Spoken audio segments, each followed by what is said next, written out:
함께 만드는 언론 미디어 협동조합. 여기는 국민TV. 함께 만드는 언론 미디어 협동조합. 여기는 국민TV.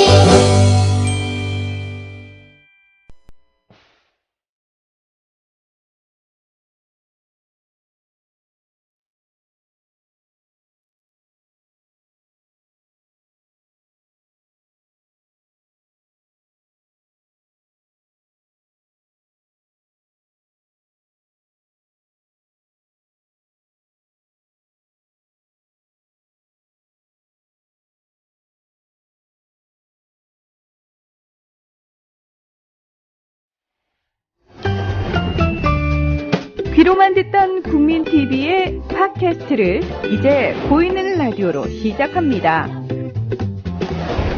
국민TV 광고를 모집합니다. 조합원과 비조합원 여러분, 자신이 속해 있는 기업과 사업체, 그리고 알리고 싶은 모든 것들 다 좋습니다. 광고를 원하시는 분은 신청해주세요. 홈페이지 kukmin.tv, 국민.tv 또는 지역번호 02-3144-0933번으로 연락주세요. 여러분의 많은 참여 바랍니다. 대구 시민 여러분, 해외 동포 여러분, 그리고 동네 주민 여러분 안녕하십니까? 저는 여러분의 조합원 소리지기 노래꾼 손병휘입니다. 이런 인사말을 영상으로 하게 되니까 좀 낯섭니다. 예. 근데 그거 혹시 아시나요? 우주소년 아톰이라고 우리나라에서는 번역이 돼서 방송이 됐지만 철원 아톰이라는 그런 만화 영화는 원래 만화책으로 나왔던 것이 원작이죠. 그리고 강풀의 26년이라고 하는 영화 역시 만화책에서 나온 겁니다. 또는 소설에서 나와서 그 소설이 라디오 극본으로 재탄생돼서 각색돼서 라디오 드라마로 그렇게 해서 인기를 얻으면 다시 영화나 드라마로 나오기도 하고 그러는 것이죠. 뭔 얘기냐면 여태까지는 지난주까지는 이 라디오 백년전쟁은 라디오로 방송을 했었습니다. 그러나 오늘부터는 영상으로 제공이 되는 것이죠. 진일보 했다고는 할까요? 차원이 2차원에서 3차원으로 갔다고는 할까요? 그래서 저도 좀 떨립니다. 네. 오늘도 역시 역사 길라잡이이신 박한영 선생 모셨습니다. 좀 떨리시죠? 많이 떨려요. 웃고 있지만 웃는 게 아니야, 그죠? 속으로 울고 있어요. 아이고. 박한영 선생 실제로 이렇게 영상으로 보니까 어떠십니까? 많이 놀라셨죠? 이제 딴짓도 못하겠어요. 네. 라디오 할 때는 말 얘기하면서 눈은 다른 데 보기도 하고. 특히 손병희 씨가? 예, 물 마시기도 하고, 또 기계 만지기도 하고 그랬는데, 그런 면에서 이제는 빠져나갈 데가 없습니다. 오늘, 부터 이제 보이는 라디오로 이렇게, 시작을 하게 됐는데, 실질적으로 TV라고 할 수 있겠죠. 오늘부터는 어떤 식으로 진행을 해 주시겠습니까? 우리, 국민 라디오 식구들에게 자료도 직접 보여드릴 것도 준비해야 되고, 또 대본도 써야 되고, 그 다음에는 무엇보다도 제가 또 이게 몰골이 흉악한데, 네, 이것도 세수도 깨끗하고 옷도 좀 민폐가 안 끼칠 정도는 입고 다녀야 되잖아요. 예. 이런 점에서 상당히 부담이 갑니다. 그러나 다른 한편으로는 또 뭐냐면 또 좀 그동안 아쉬웠던 게 있어요. 예. 친일 문제나 어떤 역사적 현장을 얘기할 때 사진 한 장이나 자료 하나가 직접 보여주는 게 더 생명력을 가질 때가 있죠. 네, 그렇습니다. 그런 점에서는 말로서는 실감할 수 없는 그런 내용들을 생생하게 시각적으로 전달한다 하는 것들이 좀 의미가 있겠고, 특히 민족문제연구소에 있는 비장의 자료들이 네. 이번 기회를 통해서 우리 또 이렇게 많은 분들에게 또 공개될 것 같아요. 많이 기대하겠습니다. 예, 사실은 100마디 말보다 사진 한 장 아니면 도표 하나 이것이 얘기해 주는 게 더 많을 때가 있으니까요. 그럼요. 네. 오늘 다룰 주제는 어떤 얘기인가요? 예, 보는 라디오 시작은 역시 그래도 우리가 100년 전쟁이었으니까 그래도 친일 행적을 한번 좀 시작하자. 네. 예, 그렇게 해서 뭐냐면 특히 한국의 가장 추악한 수국 꼴통 언론 조선일보와 동아일보의 현 오너들의 선대들, 즉 방응모와 김성수를 한 4회에 걸쳐서 집중 다뤄보려고 합니다. 4회에 걸쳐서? 네, 각각 예시. 그러게요. 조선일보, 그리고 동아일보, 세대에 따라서, 시대에 따라서 각기 다른 모습으로 비춰지기도 합니다만, 그래도 민족문제연구소와 같은 그런 단체들, 그리고 선각자들의 노력으로 인해서 방응모, 또 김성수 이런 분들이 대표적인 그 친일파라는 사실은 많이 드러났습니다만, 그럼에도 불구하고 다루시려고 하는 이유는 뭐가 있을까요? 예, 사실 방응모, 김성수가 친일 반민족 행위자로서 국가에 의해서 지금 규정된 네, 사람이에요. 네. 그러나 저는 그 규정을 넘어서야 된다고 봅니다. 넘어서야 된다. 예, 다시 말하자면 공인됐지만 그것이 공공의 기억으로 자리 잡고 있지 못하다는 거예요. 예. 예를 들어서 공중파에서 방응모, 김성수 친일 직접 다룬 적이 있습니까? 하긴 그러네요. 예, 주류 언론에서. 예. 종이신문, 주류신문 조중동 아니에요. 네. 종편? 그들이 것이죠. 그렇죠. 예, 그래서 저는 일단은 주류 언론에서는 적어도 방응모나 김성수의 친일 행적에 대해서 동의하지도 않고 다루지도 않고 피켜나가고 있다. 예. 또 두 번째는 이제 방응모나 김성수 같은 사람들의 친일 행적에 대해서 글을 보면 네. 뭐 물론 이제 많이 아시고는 계세요. 그러나 몇몇 사실만 부각되고 있어요. 특정한 친일 행적만. 네. 그러다 보니까 이들의 친일 행적들이 사실은 일반에게 공개된 것은 빙산의 일각이에요. 아. 그래서 제가 볼 때는 이번 기회에 전체적인 그 친일 행적을 제대로 알고 가자. 예, 그런 것이죠. 그러니까 그때 살았던 사람들은 어쩔 수 없이 저질러 했던 그런 그 해프닝이었다라고 물타기가 될 수도 불가피했다라든지 또는 뭐 교학서 교과서 같은 데 보면 마치 한두 개 정도만 있는 것처럼 얘기하고 있기 때문에요. 더욱이나 더 큰 문제는 지금 민족문제연구소에서 친일인명 사진이 나오면서 네. 독립유공자로 소원된 사람 가운데 20명이 문제가 되었죠. 네네. 그중에 19명이 소원 취소가 되었어요. 네. 이명박 정부 때. 근데 마땅히 김성수도 같이 취소해야 되는데 김성수는 20명 가운데 한 명인데도 보류됐어요. 그러니까 독립운동가로 훈장을 받았다. 네. 건국장으로 이렇게 훈장을 받았다. 예. 예를 들면 이런 분들 중에 20명은 취소가 됐는데 수명 가운데 19명은. 19명은 근데 예. 김성수는 빠져버린 거예요. 보류가 된 거죠. 네. 독립운동가는 흠결 사항만 있어도 독립유공자 소원이 취소돼요. 그렇죠. 그리고는 예. 그 계열만 달리해도 즉 사회주의 계열만 돼도 취소하고 그랬었잖아요. 그런데도 네. 이런 상시에도 불구하고 보류하고 있는 현재 권력들. 네. 이건 다시 말하면 이 김성수 같은 사람의 경우는 헬령과 학연을 매겨서 이미 대한민국에서 공관 권력을 구축하고 있고 그러한 점에서 뭐냐면 이 서흥 같은 것들을 통해서 면접을 계속 유지하는 것들에 대해서 경고를 하는 것이고 네. 무엇보다도 제가 이걸 다시 한번 다루자고 한 것은 재작년에서 작년에 이어진 교학사, 고등학교 한국사 쓰레기 교과서 문제예요. 이걸 봤더니 곳곳마다 동아일보 사람들이 나와요. 교과서에. 일제시대에. 네. 김성수하고. 근데 뭐냐면 이런 걸 통해서 마치 동아일보와 동아일보 관계자들 또는 김성수가 민족지휘자, 민족의 고난받는 지도자였고 나중에는 이승만과 함께 대한민국 건국주역으로 각인시키려는 이런 교묘한 역사 왜곡이 들어가 있더라는 것이죠. 하긴요. 동아일보 예를 들면은 일제시대 때 송기정 선수의 그 일장기 말소 사건 네. 이것도 동아일보 경영진이나 사주들이 한 것이 아니라 말단 기자가 한 거였는데 그리고는 해고되었는데 김수는 무척 화를 내죠. 무척 화를 냈었죠. 네. 네, 그리고 왜 이런 바보 같은 짓을 하냐고. 예, 그리고 네. 그 총독부한테 사실은 굴복을 하고 싹싹 빌면서 넘어갔는데 이런 왜곡이라던가 네. 그렇죠. 네. 그래서 저는 한마디 이야기하면 지금 반성을 해도 네. 용서될까 말까한 이러한 사람들이 네. 또는 그 후예들이 학연과 헬령과 지원과 금권을 통해서 오히려 민족 지도자를 다시 재포장하고 있는 이런 현실들 이런 것들에 대해서 하고 심지어는 친일 청산하자는 민족문제연구소 같은 곳을 오히려 종북으로 몰아치고 있지 않습니까? 네네네. 한마디로 역사의 후한무치에 대해서 그 후한무치를 깨닫게 해줘야 되겠다. 네, 그런 점에서는 다시 한번 다뤄야 된다. 자, 네, 그래서 기대됩니다. 오늘은 그 첫 시간에 그 할 말을 한다고 하는 신문, 네. 그리고 자기들이 얘기하는 1등 신문이라고 하는 내가 볼 때 할 말 한다가 아니라 해서는 안 될 말만 골라서 합니다. 해서는 안 될 말만 하는 그러나 자신들은 할 말을 한다고 주장하는 네. 그 신문 네. 방응모에 대한 네. 얘기부터 이렇게 해주신다고요? 아무래도 이제 심각한 사회적 그 폐악으로 치면 조선일보가 요즘 좀 더한 것 같아요. 네. 그래서 더 세련돼 있고. 네. 예, 그래서 뭐냐면 한데 우리가 조선일보나 방응모로 다룰 때 다 다루기는 어려우니까 네. 일제 강점기의 행적, 특히 친일 행적을 중심으로 다루려고 해요. 방응모라는 사람이 조선일보를 인수하기 이전에 조선일보는 어떠했던가 라고 하는 이야기. 또 방모가 조선일보 사장이 되기 전에 과연 그는 무엇을 했던가 까지만 오늘 좀 얘기해 보려고 그래요. 한때 민족지로 불리기도 했었던 그런 네.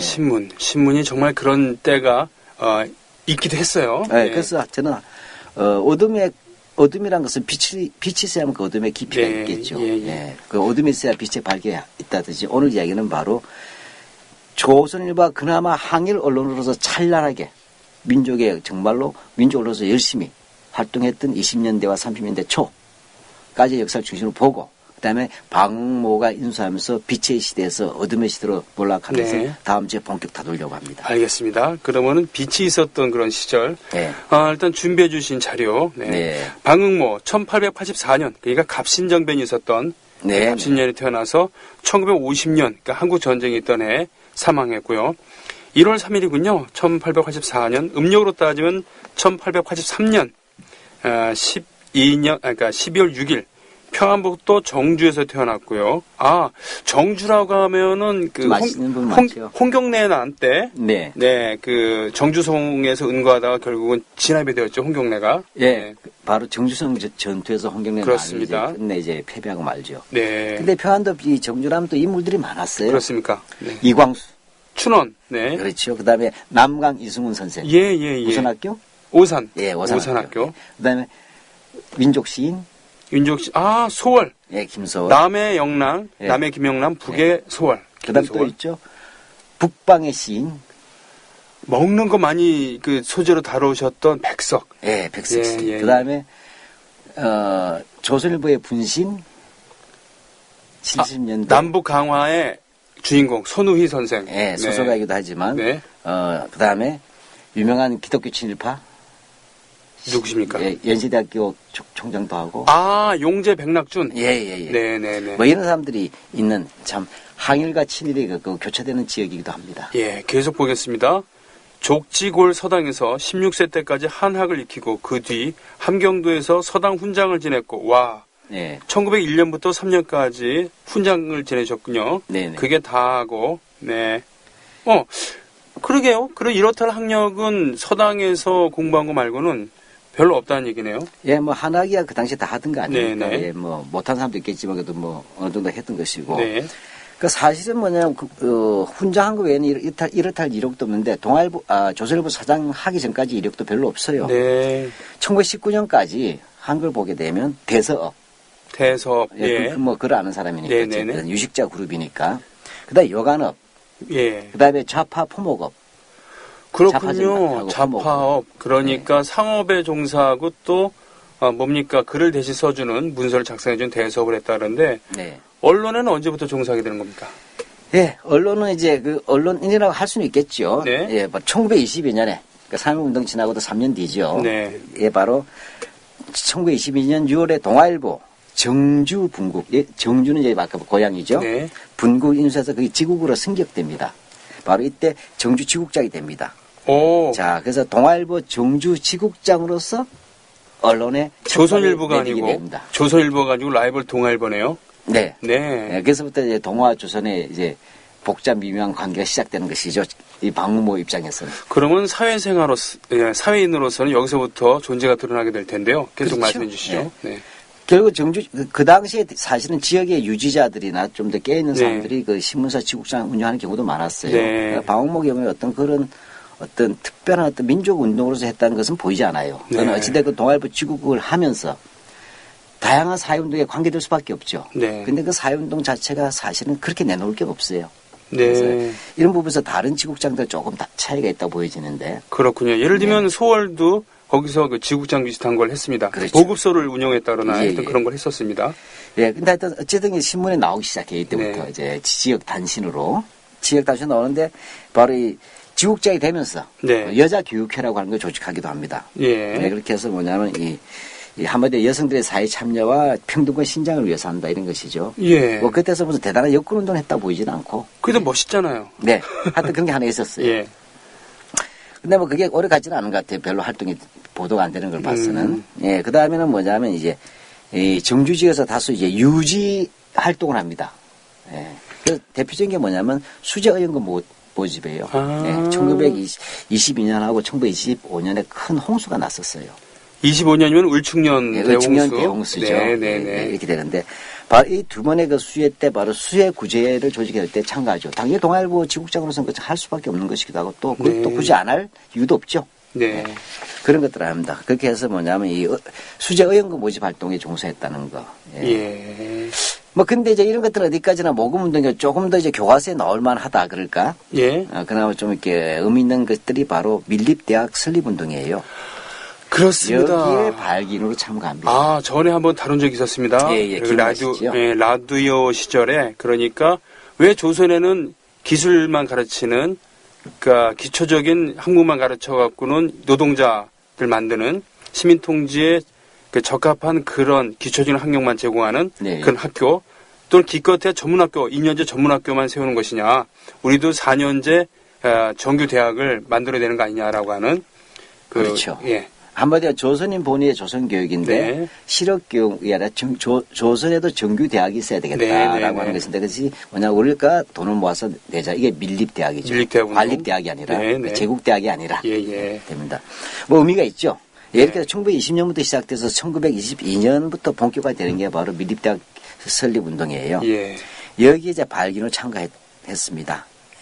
1922년에 예, 그런데 뭐 이렇게 뭐냐면 이 부분을 이제 아마 방모라는 사람에게 있어서 내놓을 수 있는 사회 활동으로서는 이 조선일보 정회 네. 아마 이거 하나일 것 같아요.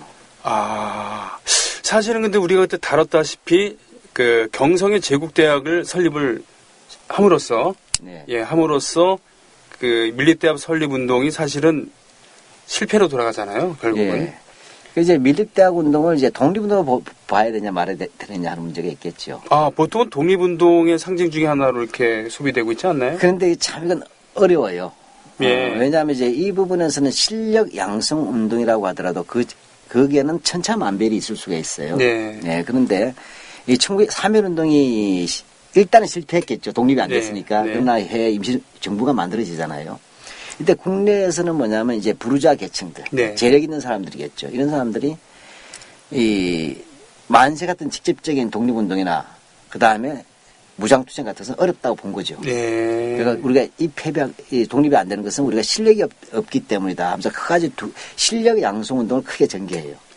맞습니다. 제가 학교 때 다닐 때 국사교과서에서 배울 때 예. 그런 실력 양성 운동 이것이 그 독립운동의 굉장히 중요한 역할이었다라고 합니다만 그 사실은 그 찬반양면이 분분하죠. 예. 예. 이때 내놓은 게 경제적 실력 양성 운동. 네. 이게 쉽게 말하면 경성 방지 같은 거 만들어서 조선인 산업을 육성하자. 경성방직. 예. 아, 바로 그 김성수 집안 예. 얘기잖아요. 그 네. 상징으로 그 경성 방직을 네, 내놓지 네. 않습니까? 또는 문화적 실력 양성 운동, 교육이라든지 네. 또 이렇게 해서 그다음에 조선에 대한 계몽 운동 이런 것들 얘기합니다. 이러한 부분들이 그 당시에 이게 진짜 독립운동 맞냐에 대한 논쟁은 있어요. 그러나 이것이 뭐 친일은 아닐 것이고 당연히. 근데 이런 부분들이 나름대로 저는 뭐냐면 그래도 의미는 있다고 봅니다. 예. 그러니까 적극적인 독립운동으로 보기는 어렵다고 명확하죠. 하지만 네. 그래도 친일한 것은 아니다.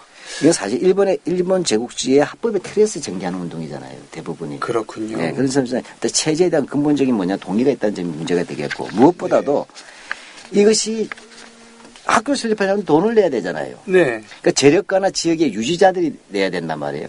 그렇군요. 근데 이 상당히 여기는 그래서 이 참여할 때는 지역의 친일파들이 많이 돈을 내요. 아, 역사. 뭐 이런 것들은 또 돈 내라면 또 낼 수 있는 거 아니에요. 그렇죠. 게다가 그것 지금도 그렇습니다만 네. 학교 하면서 뭐 장사할 수도 있는 거니까. 예, 그리고 또 이 밀립대학 기성운동 하던 사람들 가운데 훗날 친일로 가는 사람도 많았다. 즉, 최초의 참가자 가운데도 지역 유지는 상당수가 친일파였고, 네. 그 이후에 또 이것을 주도했던 사람들 가운데 일부도 나중에 친일파로 가는 경우가 있었고, 또 당시로서도 이게 해외에서 이제 독립군이 싸우고 있는데 이게 뭐냐? 단지 신초선생 같으면 완전히 아니라고 얘기하지 않습니까? 맞습니다. 예, 예. 하여튼 방응모가 이런 리즈 시절에는 이러한 소극적이나마 이런 언론운동에 종사하기도 했었다. 여기까지만 네. 얘기했는데 그 다음에 하지만 방응모의 그 사회적 지위는 이런 언론운동이나 또는 밀립대학 운동이 아니라 노다지에서 나왔다. 예, 그러니까 앞서 말한 건 웬만한 거 다 하던 이야기예요. 네. 그러니까 다 하던 일이고. 다 하던 일이고. 예, 그러니까 한마디 하면 이제 노다지 금강으로부터 인생의 대박도 왔지만 사회적 발의를 새롭게 하게 되죠. 그렇죠. 금광을 발견한 그 순간 예. 그 미국인이 노 터치 건드리지 마 이거 내 거야 라는 것을 듣고 있었던 조선인 사람들이 뭐라고 한 거야? 우리는 금이라고 하는데 쟤들은 저걸 노다지라고 하는구나. 그래서 노다지라고 네, 그런 말도 있습니다. 네, 그런 예. 말도 있습니다만. 예, 예. 네. 하여튼 1920년대는 금강 바람이 불었어요. 네. 네, 이렇게 되는데 방모도 여기에 뛰어듭니다. 자, 그렇게 해서 뭐냐면 한데 1924년도에 24년도 예, 그 평안북도의 삭주군에 삭주 교동 광산이 있어요. 네. 이 최창학이라는 사람의 그 가지고 있던 폐광이에요. 예. 이 폐광을 뭐냐면 임대를 가지고 드디어 광업에 뛰어드는 겁니다. 근데 거기서 대박이 터졌군요. 처음부터 대박은 안 나오죠. 아, 네. 그래서 거의 여러 번 실패합니다. 그래서 쪽박을 차게 생겼는데 1926년에 와서 바로 그 8월 달에 교동에서 금맥을 찾은 거예요. 터졌군요. 네, 터졌어요. 예. 이렇게 하면서 대박이 나면서부터 이 사람은 이제 광산업자로서 변신하게 됩니다. 네, 그렇게 해가지고 1927년부터는 본격적으로 광산 업자로서 이제 조선사에 얼굴을 내밀게 됩니다. 그러면은 결국은 망해가는 금광을 인수해서 잘 안 되다 결국 그 대박이 터져서 로또를 맞았다는 얘기군요. 그렇죠. 네, 그래서 이 돈을 가지고 독립운동 자금이라도 대주고 그런 겁니까? 놀랍게도 사실 그 당시에 재력가들 친일파를 할지라도 독립농가 자금을 대주는 경우도 있어요. 근데 방문은 그런 게 안 나오고 오히려 이러한 재력 기반으로 정치적 성장을 도모한다는 게 중요합니다. 예, 그래서 1930년에 보면 1930년에 평안북도 정주에서 도평이 의원 선거에 부과합니다. 도의원에 쉽게 말하자면. 그러니까 그 당시에는 친일파라 하더라도 독립운동의 자금을 이렇게 대기도 하고 그러면서 너무나 총으로 갖다 대서 돈 낸 적도 있죠. 뭐 그렇기도 하고 네. 뭐 뒷일을 도모하기도 하는데 지금으로 따지면 도의원에 출마한 거군요. 자신의 재력을 바탕으로. 그렇죠. 네. 그건 무슨 얘기냐면 한마디로 이건 지방의회 의원을 한다는 것은 일제 식민지 지배 체제를 동의하고 인정하는 것이죠. 비록 그가 관에서 뽑은 사람 아니고 출마를 했지만 명백하게 체제 내적 인물로서 그의 사회적 정치 활동이 시작되었다는 것을 주목할 만합니다. 독재 정권을 무너뜨리기 위해서 그 독재 정권이 만든 당에 들어가겠다라고 해서 들어갔다가 영영 나오지 못하고 거기서 그 한통속이 된 많은 예를 우리는 알고 있잖아요. 예. 그래서 그렇군요. 그래서 결과는 어떻게 됐습니까? 떨어졌죠, 뭐. 아, 네. 그거 좋은 일이라고 붙겠어요.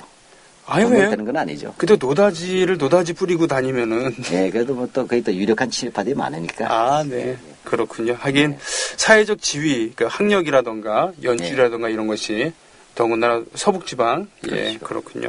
그러고서 이제 그럼 그 돈으로 조선일보를 인수하게 되는 건가요? 바로 조선일보를 인수하지는 않아요. 네. 본인이 조선일보를 자체 인수하려는 생각을 가지고 있었던 건 아니기 때문에 네.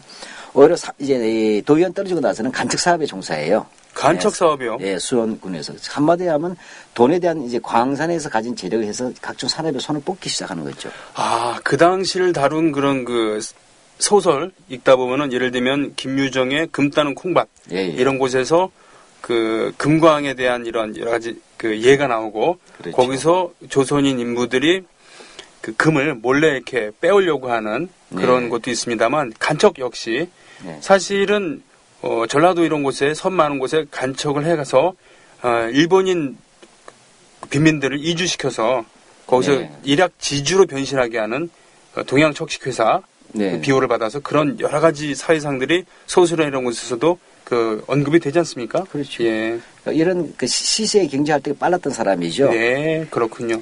예, 그러다가 이제 이 조선일보를 이제 나중에 인수하게 되는 겁니다. 조선일보가 경영주가 자주 바뀌고 이런 부분이 있었다고 하는데 그걸 뭐 학문적으로 자세하게 얘기해 주실 것까지는 없습니다만 그래도 대강은 좀 말씀해 주시면 고맙겠습니다. 예, 지금 좀 우리가 알아야 되는 것은 방흥모 이전 시기의 조선일보 역사를 좀 알 필요가 있다. 그리고 그것이 방흥모 이후의 조선일보가 얼마나 차이가 났는가를 이해하는데 크다는 도움이 될 거예요. 1920년 3월 6일 예. 그러니까 동아일보가 4월 1일에 참가했으니까 한 달 빠르게 예. 나왔군요. 예, 그런데 이 조선일보는 민족 언론으로 출발한 게 아니었어요. 네.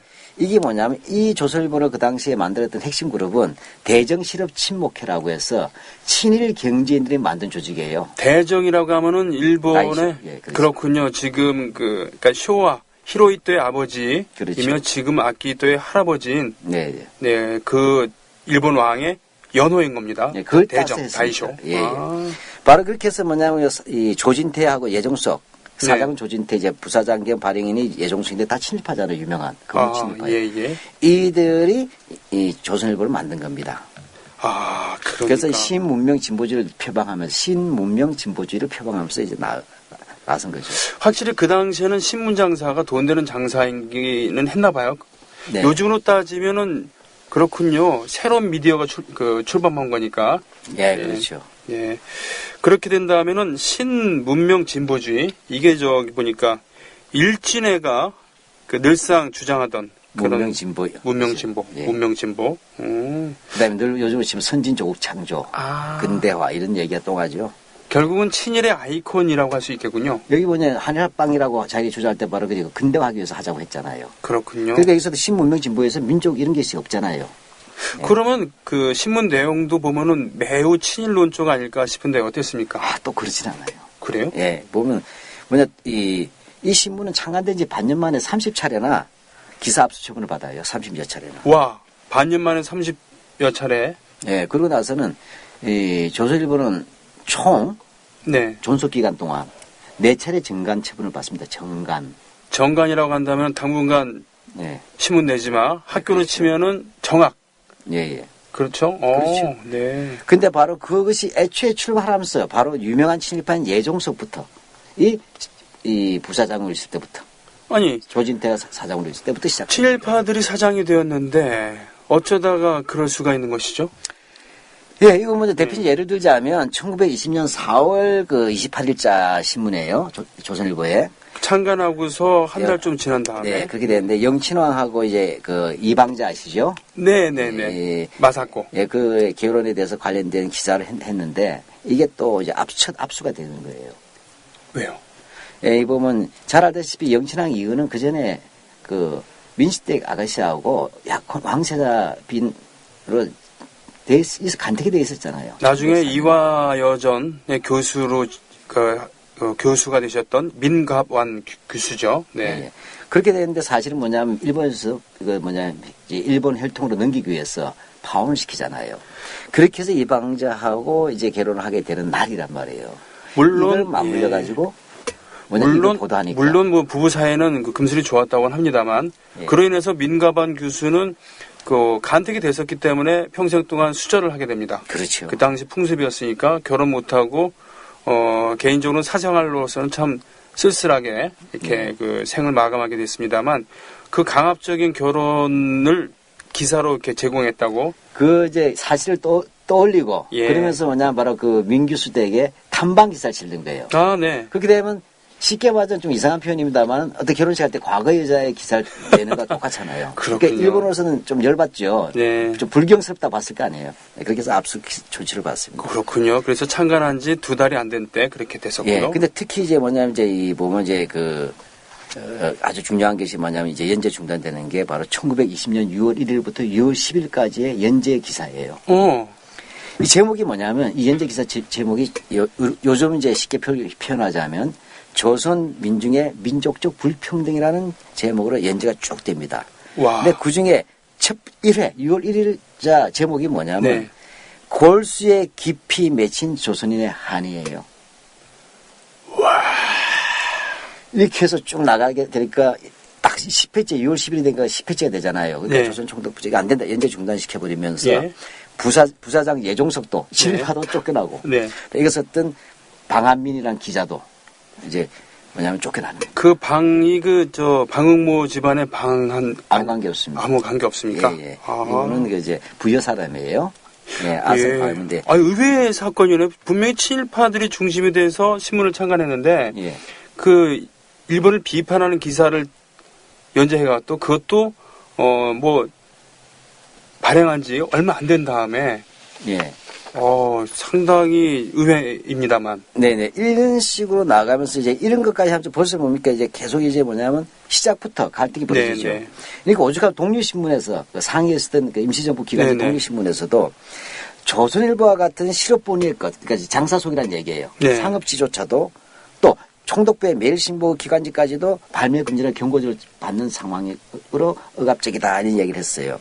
야, 이 노사 간의 갈등도 상당했겠는데. 좀 이렇게 해서 말씀해 주시죠. 압수처분되다가 이제 그 다음에 이 사장이 바뀌어요. 아, 예, 그래서 유문환이라고 예. 변호사 출신이 사장이 됩니다. 네.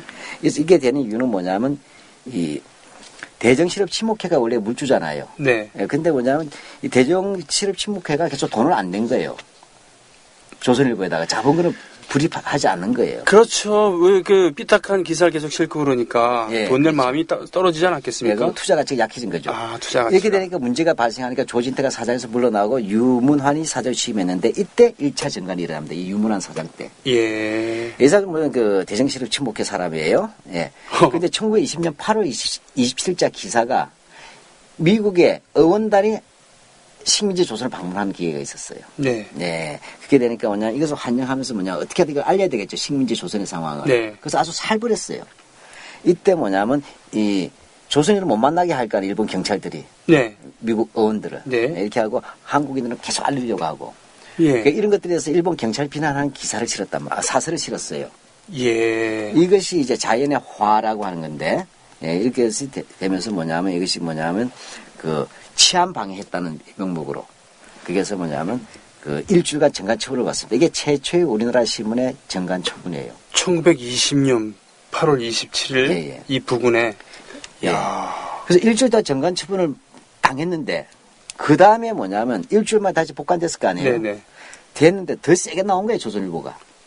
예, 그래서 뭐냐면, 우열한 이 1920년 9월 5일자 이 사설에서, 논설에서, 네.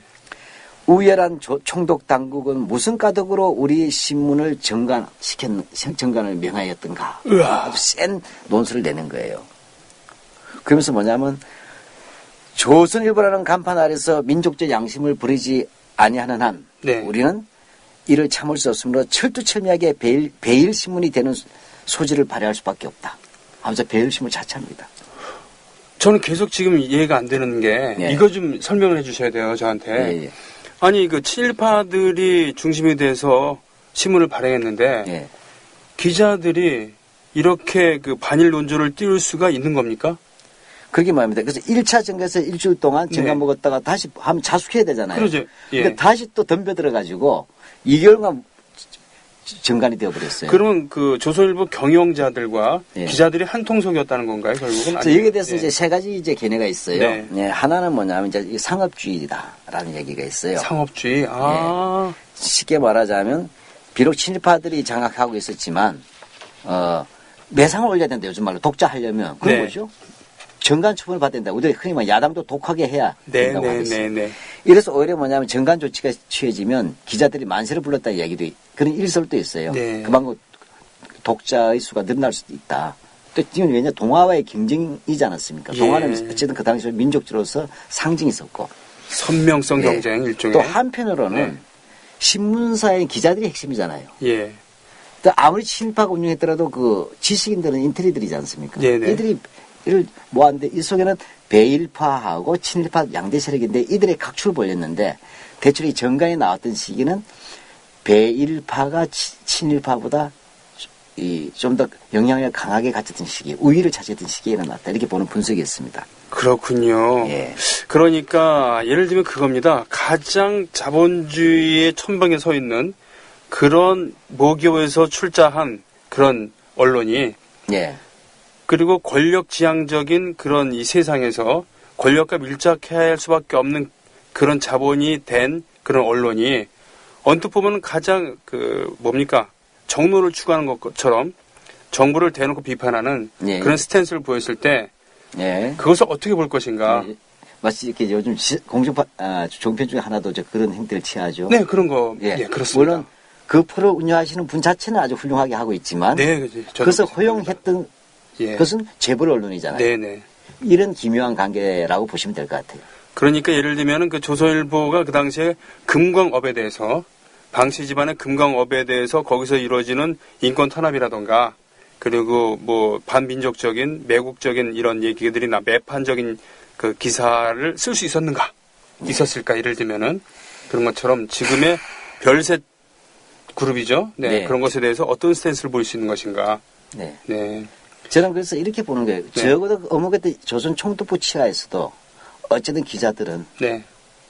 배일파가 있고 친일파가 있었고 그때 네. 배일 기자들이 그래도 때로는 자기 발을 할 수 있었어요. 근데 오늘날 과연 동아일보나 조선일보에도 그런 기자들이 있는지 가슴에 손을 얹는 기자가 있는지 모르겠어요. 사실 식민지 조선의 청년들이 번듯한 직업을 얻기는 쉽지 않았으니까 네. 기껏해야 학교 선생, 물론 그 당시 학교는 지금처럼 많지 않기 때문에 매우 그 영광스러운, 더군다나 그 문이 무보다 위에 있었던 조선시대의 영향을 받아서 선생님이라고 한다면 대단한 지위를 갖고 있었습니다만 그럼요. 예, 그렇다 하더라도 박봉에 또는 면석이 이 정도가 그 조선인들이 청년들이 얻을 수 있는 공부를 해서 얻을 수 있는 꿈이었는데 신문 기자가 된다는 것은 정말 대단한 인테리 아니겠습니까? 그럼요.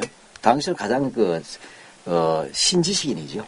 게다가 지사적인 성격을 갖고 있다 한다면 네, 더더욱 그런 지사적인 신문 기자들의 지사적인 성격은 사실은 유신 때 상당히 우리 그 나라에서 빛을 발하긴 했었습니다만 요즘은 매우 회의적이긴 합니다만 그렇죠?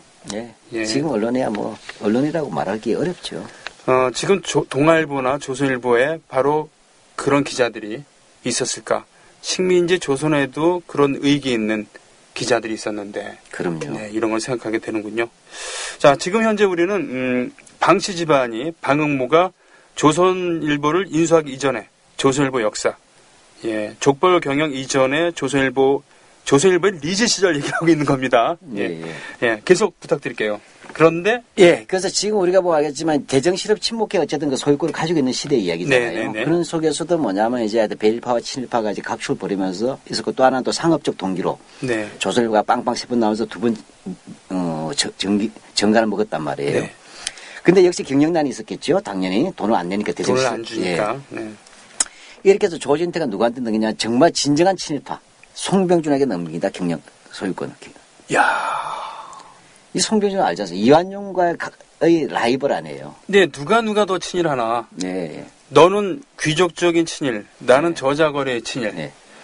또는 반대쪽에서 보면은 이런 시정잡배 같은 놈아. 나는 그래도 조선 왕조의 그런 때부터의 양반집 가문이다. 네. 이러면서 서로 각축을 벌였던 송병준과 이완용입니다. 네. 그 송병준 인수할 때 송병준이가 근데 인수해서 자기가 사장하면 신문이 잘 되겠어요? 못 되겠어요? 송병준은 그렇군요. 사실 그런 쪽으로 배운 건 별로 없었을 테니까. 그럼 누가 보다 송병준 사장하면 동의가 되겠어요? 사회적 지위도 네. 그렇고. 그래서 송병준이 뭐냐 자기가 참아 못하고 네. 1921년 4월 달에 네. 자기가 인수하면서 남궁훈이라는 사람을 3대 사장으로 내세워요. 남궁훈. 예. 누굽니까 이분은? 이분은 이제 황성신문 구한말에 황성신문에서 아주 맹렬하게 항일 논조를 폈던 분이에요. 황성신문. 언론인이죠. 네. 이렇게 되고 혹시 남궁백이라는 시인 아시는지 모르겠어요. 남궁벽이요. 예. 이 시인인데 그 사람이 바로 이 남궁훈의 외아들입니다. 남궁억, 남궁벽 해서. 예. 네. 아니 남궁훈의 외아들이에요. 그렇습니까? 예. 네. 예, 이렇게 돼서 이제 이 남궁을 3대 사장으로 내세워서 발행하니까 이게 뭐냐 원로 언론이잖아요. 또 배일적이잖아요. 네네. 그러니까 자기는 뒤로 빠지고 내세운 거죠. 그렇군요. 그러니까 친일파가 송병준이 그 배일파를 앞에서 내세운 거예요. 역시 돈 앞에서는 예. 예, 근데 궁금해 있겠죠. 네. 송빈이 어떤 사람이에요? 그냥 그래서 배일지 만들려고 한 게 아니잖아요. 네네. 예, 그러니까 이 사람 생각은 그랬던 것 같아요. 이 송병준은 남궁이라는 사람이 나이가 많단 말이에요. 남궁훈이 나이가 많으니까. 그러니까 뭐냐면 이 간판 스타, 그 얼굴 마담이라 그럴까요? 네. 예, 이렇게 돼서 내세우고 실제로는 이 송병준의 아들 송종헌 이것도 아주 흉악한 인간인데 실제 경영권을 막 잡으려고 한 거예요. 그렇군요. 그렇게 하고 나서 그럼 이제 실제로 편집 같은 게 신문이 중요하잖아요. 네. 또 송정헌이 할 수 없잖아요. 네. 그러니까 경영의 실세는 자기 아들 송정헌이, 근데 편집권은 남궁 훈이 아니라 매일신부 출신 친일파가 있어요. 선우일이라고. 네. 이 친구를 데려와서 이제 맡기려고 한 거죠. 선우일. 예. 그렇군요. 이렇게 해서 그냥 바지 사장. 요즘에 그런 거 많이 하잖아요. 예, 그렇죠. 예, 기업을 운영할 때도 그렇고, 네. 심지어 교회를 운영할 때도 보면은, 그런 게 그렇죠. 바지 목사 갖다 놓고 있다가, 자기 자식한테 물 줄 때가 되면은, 음. 예, 뒤바꾸기도 하고, 뭐 그렇다는 얘기지 뭐 너더러 증거를 대라 그러면 저한테 그러지 마시고 그럼 하나님한테 물어봐야죠. 그럼요. 그 제가 한 얘기가 아니라 물뚝심송님이 얘기한 거니까. 아, 그래요? 예. 제가 한 거 아닙니다. 예. 예. 하여튼 그렇게 해서 송병준은 확실히 네. 예. 그러니까 친일파 경쟁 이완용한테 친일파 경쟁에서 좀 밀렸잖아요. 네네. 그러니까 이 세속적인 그런 이곳에서 좀 어떻게 좀 해보려고 하는 그런 거였군요. 아마 제 생각에 그 배우 중에 하나는 누군가 종용했을 가능성도 있어요. 네. 원래 매일신문 이 조선일보 만들 때 이렇게 가자고 한 거 아니잖아요. 대정실업 침묵회가 그렇겠죠. 근데 네. 이게 이상하게 자꾸만 이게 항일 논조가 나오니까 음. 아마 내 생각에는 야 송병준 이번 기회에 네가 좀 정리해라 이렇게 됐을지 몰라요. 그럴 가능성도 배제할 수 그러니까 없겠군요. 그러니까 이제 송병준이가 그걸 했을 수도 있죠. 네.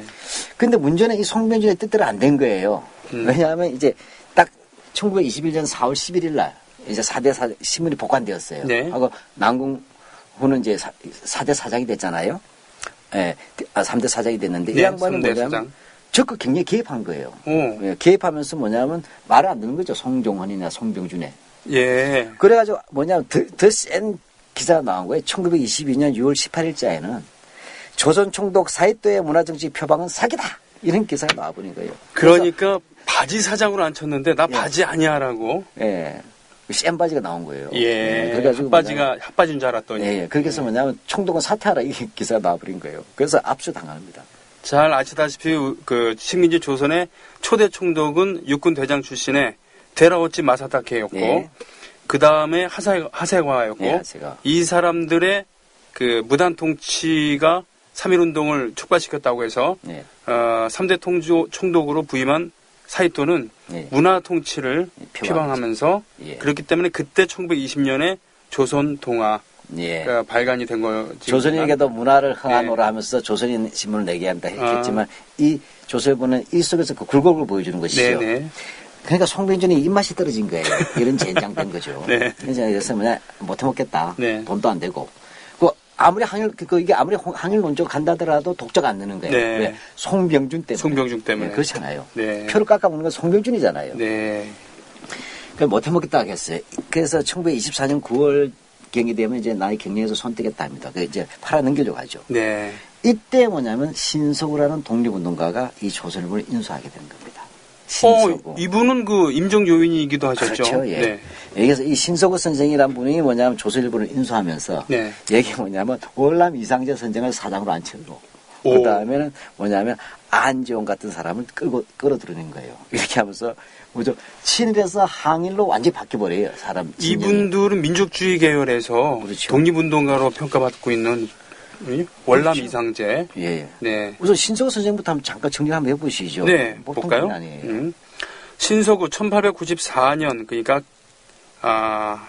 가보년에 태어나셨고 1953년 휴전에 하던데 네. 예, 돌아가셨는데 1915년 3월 민족정신 고취와 일본인들에게 침탈당한 사업을 한국인 스스로 부흥시킬 것을 목적으로 조직한 조선산 직장여계, 조선산 직장여계의 개원으로 가입하여 민족자본의 육성을 위한 주식 모집 활동을 전개하다가 일경에 발각되어 1917년 3월 소위 보안법 위반으로 송치되었다. 이게 아까 발음에서 조선 상직 장려에 이렇게 읽으시면 자연스럽습니다. 그렇구나. 예. 조선 상직 장력에 이게 맞겠네요. 네. 조선 상직 장력에 네. 20대 중반의 얘기예요. 예. 그리고 일본의 와세다 대학 전문부를 졸업한 뒤 중국으로 건너가 1919년 3월 예. 상해에서 여운형 등과 함께 고려 교민 친목회를 조직하고 회장으로 선임되었고 대한민국 임시정부 수립을 위한 기초를 다졌고 임시정부 교통총장으로 선임된 그런 분이네요. 예. 바로 이 신석우 선생이 우리가 흔히 대한민국이라는 말을 많이 쓰죠. 네. 바로 이 대한민국이라는 국호를 임시정부 앞에다 붙인 분이에요. 발의한 분이에요. 신석우 선생이요? 예, 그렇게 해서 뭐냐면 임시의정원이 만들어지잖아요. 네. 국회. 그 앞에다 대한민국 임시의정원. 그다음에 국호를 대한민국으로 하자. 이렇게 해서 했던 대한민국 국호 발안자이시기도 합니다. 그렇군요. 신석우 선생. 예. 네. 그렇군요. 예. 그러던 분이 이제 들어오시는 거죠. 예. 이분이 귀국을 하셔서 1924년 1월 서울에서 최린, 김성수, 송진우, 안재홍, 조만식 등과 함께 연정회를 조직할 것을 계획하였으며 같은 해 9월에는 경영난을 겪고 있던 조선일보를 송병준으로부터 8만 5천 원에 인수하면서 예. 조선일보는 비로소 독립운동가가 직접 운영하는 신문으로 바뀌었네요. 완전히 이렇게 해서 이제 바뀐다. 자기가 친일 시대가 끝나고 항일 시대로 오는 겁니다. 물론 이제 최린, 김성수 뭐 이런 분들은 이 당시만 해도 좀 뭐라 그러나 그 일제말기처럼 노골적인 친일로 가지는 않았던. 최리는 맛이 가 있었어요. 아, 이때 이미 최리는 맛이 갔었습니까? 예. 다음에 연정에는 좀 복잡하니까 여기서 설명 생략하고. 그렇군요. 예. 송진우, 안지홍, 주만식. 예, 일단 이들만 들어서 아시겠죠? 네, 알겠습니다. 자, 그래서 신석호 선생이 인수하면서 뭐냐, 진정이 화려하게 바뀌는 거예요. 그래서 뭐냐, 1924년 9월에 아까 말씀드렸듯이 이상재 선생을 추대 사장으로 모시고 네. 자기는 부사장을 맡아요. 네. 이상재 선생이 훨씬 올라오지 않습니까? 원로고 신망도 높았죠. 조선민중. 그러고 나서는 이제 뭐냐면 다른 신문에서 글을 아주 필봉을 예리하게 하던 안재홍 선생을 주필로 모셔오는 거예요. 주필. 예. 네. 그렇게 해서 뭐냐면 완니다. 이렇게 해서 이제 쭉 나가게 되는 것이죠. 그러니까 그 당시에 민족주의 계열의 간판 스타들이 모두 모인 겁니다. 예. 예. 자, 그러다가 이 1927년에 이제 이상재 선생이 돌아가십니다. 네. 예. 그 신간에 회장하시다 얼마 안 돼서 돌아가셔요. 그렇군요. 그렇게 하니까 이제 신조고 선생이 사장에 취임하죠. 그러다가 이 신조고 선생이 31년까지 재직하다가 쉽게 말하면 신변의 위험을 느끼게 돼요. 그렇게 해서 다시 망명하고 그렇게 해서 뭐냐면 안재홍 선생이 31년 7월 달에 사장으로 취임합니다. 네. 근데 안재홍 선생은 사장으로서 오래 못 있었어요. 네. 물론 그전에 계속 뭐냐면 주필로 있다가 발행인으로 있다가 네. 부사장으로 있다가 사장이 되는 겁니다. 네. 그래서 사실 안재홍 시대예요, 이 시대는. 안재홍 시대. 네, 그러다가 32년 4월 달에 사장직을 그만두게 됩니다. 안재홍 선생이. 네. 이렇게 그 다음에 유진태라는 사람이 사장을 새로 맡고 이렇게 되고 그 다음에 다시 방목모라는 사람에게 넘어가게 되죠. 하지만 이 민족주의 계열의 그런 그 독립운동가 네. 면면이 있었던 이 당시가 조선일보로서는 가장 빛나던 시기일 수도 있겠군요. 그렇죠. 내생에 단 한 번 빈다는 시기가 있었다면 바로 그 조선일보가 만약한다면 바로 이 시기였다라고 하는 거죠. 야, 이때 좀 말씀 좀 해주시죠. 예, 그래서 이 보면 이제 우리가 조선일보가 총 4번 정관이 있었다 할 때 앞에 두 차례 정관은 이제 있었잖아요. 네. 그다음에 이 3, 4차 두 번의 마지막 그 두 차례 정관은 바로 이 안재홍 선생의 활약하던 시기라고 보시면 되겠어요. 예. 쉽게 말해 사장은 여러 번 바뀌지만 네. 가장 그래서 전투적으로 길을 썼던 분이 안재홍이니까. 네. 예, 그렇게 해서 뭐냐면 3차 정관 하나 잠깐 살펴보죠. 네. 이 3차 정관은 1925년 9월 8일자 사설이에요. 25년 9월 예. 8일. 이건 조선과 러시아의 정치적 관계, 소비에트 러시아 말하는 겁니다. 이렇게 아. 했어요. 쉽게 말하면 이게 러시아의 사회 상황을 쭉 얘기하면서 일본 식민지 통치를 비판한 거예요. 이렇게 해서 이것이 눈밖에 나서 뭐냐면 정관을 당하는 겁니다.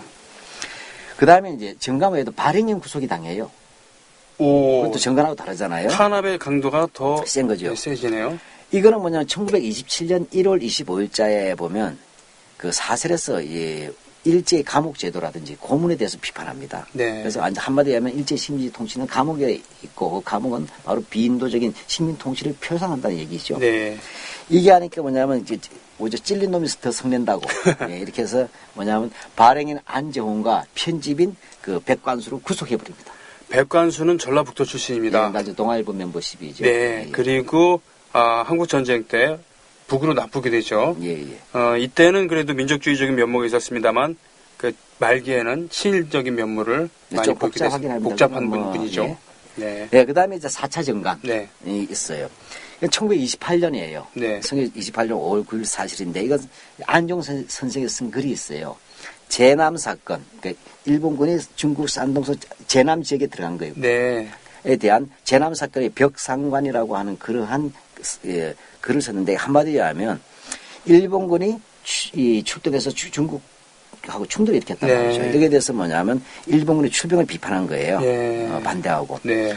그 일본에서 가장 예민한 문제잖아요. 군부를 건드렸어요. 그렇죠. 대중국 진출에 침략에 대해서. 예. 이것 때문에 뭐냐 안재홍 주필은 구속되고서 감옥에 가고 그다음에 무기 정관을 당합니다. 와. 이게 4차 정관인데 뭐 무기 정관이라도 나중에 풀긴 풀어주잖아요. 네. 근데 무려 얼마나 그 정관됐냐면 133일 동안 정관돼요.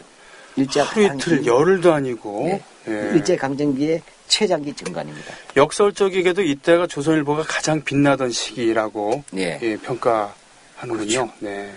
근데 우리가 여기서 주목할 것은 이 시기에는 명백하게 조선일보는 항일 언론으로서 필복을 휘둘렀고, 그래서 네. 다른 말로 안재홍이라는 사람이 어떤 탁월한 민족주의 지도자가 기백을 떨치던 시대다 이렇게 볼 수 있어요. 그러나 네. 또 이 시기의 조선일보 관계자들은 언론만이 아니고 실제 실천 활동에도 큰 역할을 했어요. 네. 그 대표적인 게 바로 신간회예요. 1927년 예, 그렇죠. 잘 아시죠. 좌우 합작 독립운동을 표방하던 그런. 예, 잘 알다시피 이제 그 민족주의와 사회주의 계열이 그 1920년대 양대 독립운동 세력이잖아요. 네. 근데 일제 타도하는 데는 똑같잖아요. 네. 사상과 이념은 달라도 그 사회를 신화해서는 일제 타도는 똑같지 않습니까? 네.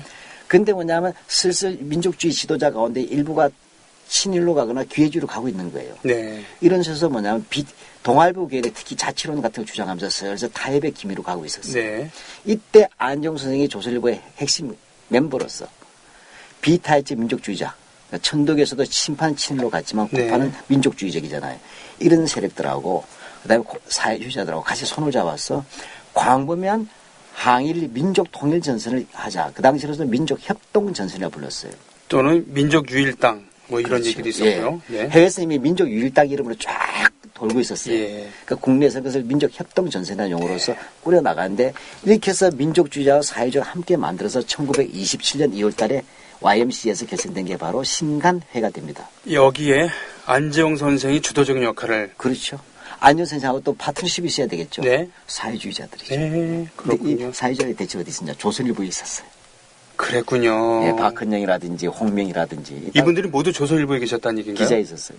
와. 그다음에 특히 유명한 김단장까지도. 예. 자, 근데 이 보면 알겠죠? 이 신간의 회장은 초대 회장은 이상재 선생이잖아요. 네. 조선일보 사장이잖아요. 그렇군요. 그 다음에 뭐냐면 핵심이 안재홍이죠. 예. 그 다음에 김준현도 조선일보 기자였어요. 이 참가했던.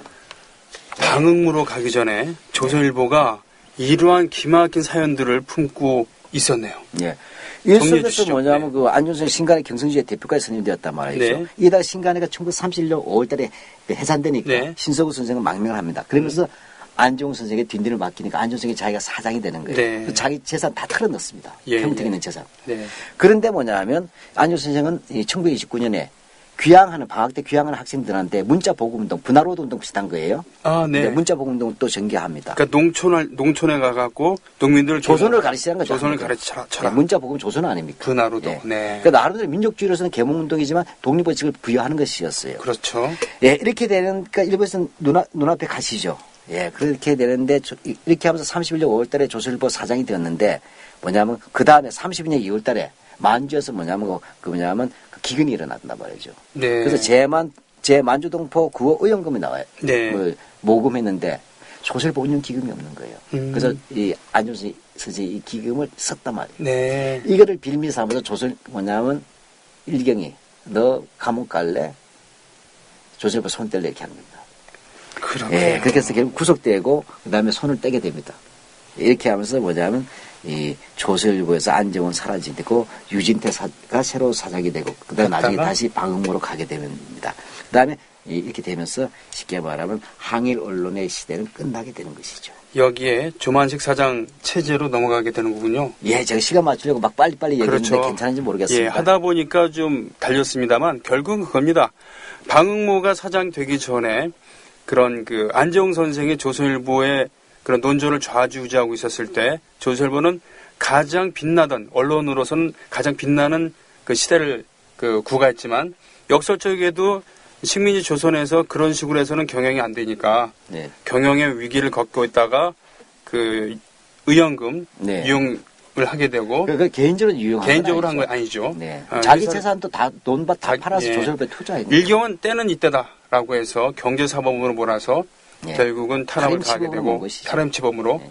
이렇게 해서 금광 노다지로 그 돈을 입신한 방응모에게 기회가 오고 그리고 조만식 선생이 사장을 하게 되면서 예. 조선일보의 빛나던 리즈 시절은 예. 끝이 났다는 얘기군요. 한마디 이야기하면 조선일보 가장 빛나던 시기. 그다음에 누구나가 벅차게 독립운동을 전개하던 20년대 시기에 방문은 금캐고 있었다. 이게 정답이죠. 그렇군요.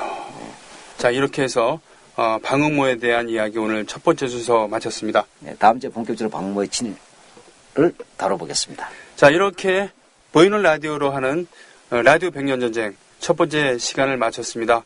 여러분들, 애국시민 여러분, 해외동포 여러분, 그리고 동네 주민 여러분, 다음 주에 뵙겠습니다. 고맙습니다.